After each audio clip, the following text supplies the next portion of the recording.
They really work hard. But I do wish they would show, because it would be, it's actually better for them if they show. It shows the importance. The only thing you can do is, it's true, I'll say, how did it look? I don't know how it looked, but the sound was phenomenal, okay? It sounded like a Penn State football game, like a Steelers football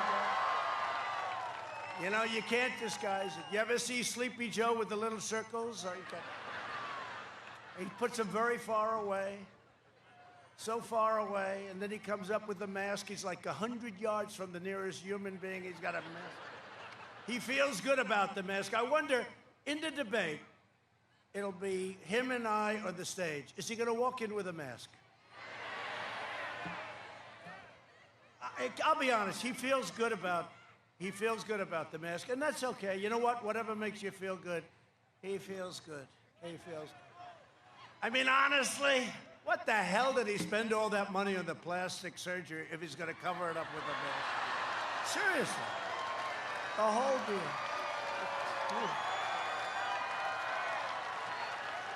No, I think he'll come in with a mask. I don't know. I have no idea. Well, the question is, will he leave it on during the debate? Because it's a little hard, and I'm all for masks when you need them, I'm all. But when you're making a speech and the nearest person's like where you are, and you're on a stage all by yourself, and then he had a habit of taking it off and it hangs down on his ear as he's speaking. He feels it makes him feel comfortable. And honestly, whatever makes you feel good is okay with me. But it'll be interesting. We're going to have a big rating on that. And, he's been doing it all his life. He's been doing it for 47 years, and I've just started doing this stuff. I'm just started. But, I'm just thinking, but I did more in 47 months than he did in 47 years. It's true. It's true.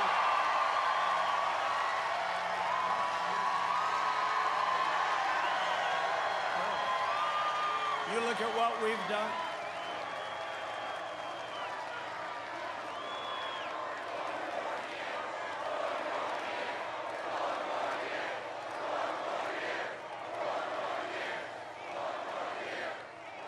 No, it's true. That's actually true. He did a lot of negative stuff, too. You have to deduct that out. When asked if there would be any place for fossil fuels, including coal and fracking, in a Biden administration, Joe replied, no, we would make sure that it's all eliminated. All of a sudden, he gets the nomination. He's been trying to get the nomination for decades. He finally and that was prime time for him, which was never great. And he never got more than 1%. We called him, remember I called him, his first nickname was 1% Joe.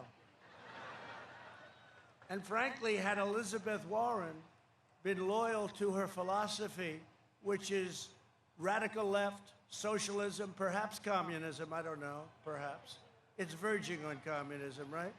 But had she been loyal, she would have left, she would have quit, she had no chance, she was out, Pocahontas, she was gone. Remember I said, I have more Indian blood in me than you have, and I have none. And I'd love to have some, but I don't happen to have any. And then she choked, and she went out and got a test, and she announced she had 1,024th, right? 1,000. That means, like, I said it last night, that means around 700 or 800 years ago, somewhere there was a little bit of a relationship going. That's okay. 700, 800 years ago, maybe. What a phony she is, huh? Isn't she terrible?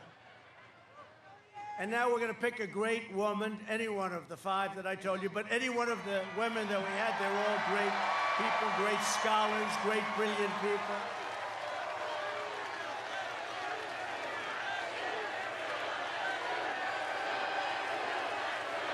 A lot of people.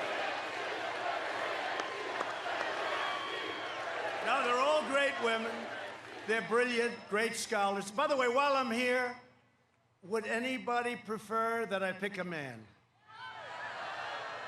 Is there any man that has the courage to raise your hand? There's one right there. I got one. We found one. Now, we're going to pick an incredible woman, brilliant woman, and watch the abuse that she will take. Whoever, the decision's going to be announced on Saturday, 5 o'clock on Saturday. At the White House. And you see, we have tremendous Republican support. Two people, you know, always got to be two. Always got to be the two, those two. We have great support from the Republican Party, tremendous support. It's never been this unified before, ever, ever.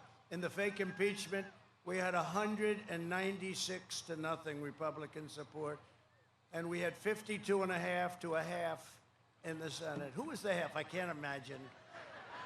I can't, but he was very good today, I have to tell you. He was good. Now I'm happy. Thank you, Mitt. Thank you. No, he was very good. Very positive statement. But days ago, Biden reiterated his pledge to require net zero carbon emissions. That's basically saying, you know what that is? There'll be no more oil. There'll be no more gas. There'll be no more nothing. There'll be no more industry. There'll be no more country. That's what it's saying, really. And that would instantly shut down all fracking and all mining immediately in Pennsylvania, sending your jobs overseas, sending your money to somebody else, not you. And I'll keep your jobs in Pennsylvania where they belong, and you're going to be doing fracking for a long time. But I can say the same, because you are really big in energy, and I can say the same thing to you as I say in Texas. So they don't want oil. They don't want fracking, right? They don't want the energy that we know that powers these massive plants, because the other stuff is wonderful. It's not going to do it. It's not going to do it. So they don't like oil. They don't like gas. They don't like God, religion. The churches are closed. How about these states? You know, they still have churches closed. And by the way, your governor hasn't been so great. You know that, right? Are your churches still closed? They're still closed. They're doing it for a reason. By the way, November 4th, they'll announce we've decided to open up, okay? They're trying to make our numbers as bad as possible. So California's closed, Pennsylvania's closed, North Carolina's closed, Michigan is closed. That's another beauty right there. Michigan's closed.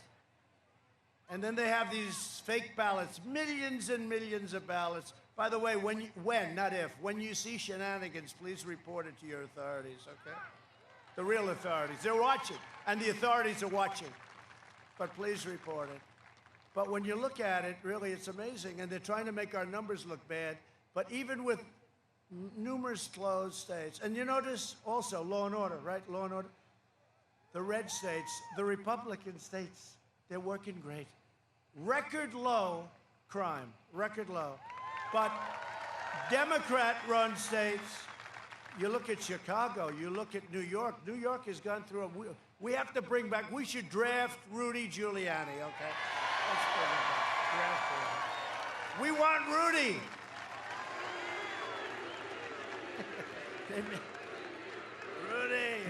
Rudy, I tell you, Rudy's amazing. But he did a great job. New York was in big trouble. He came in and he just was tough, smart, and it became the safest big city. And now we have a man where some categories of crime were up 300%. He fired 1,000. He fired a lot of police. I guess $1 billion a year worth of police, worth of great police, firemen, and women. It's a terrible thing. I love that place so much, and it's so sad to see what's happening to New York. We're going to make a little bit of a play for New York. You know, in theory, the Democrats automatically win New York. But I do phenomenally in most parts, and then one part, it's automatic. But I can't imagine that particular part is going to be very happy. So we're going to make a play for New York.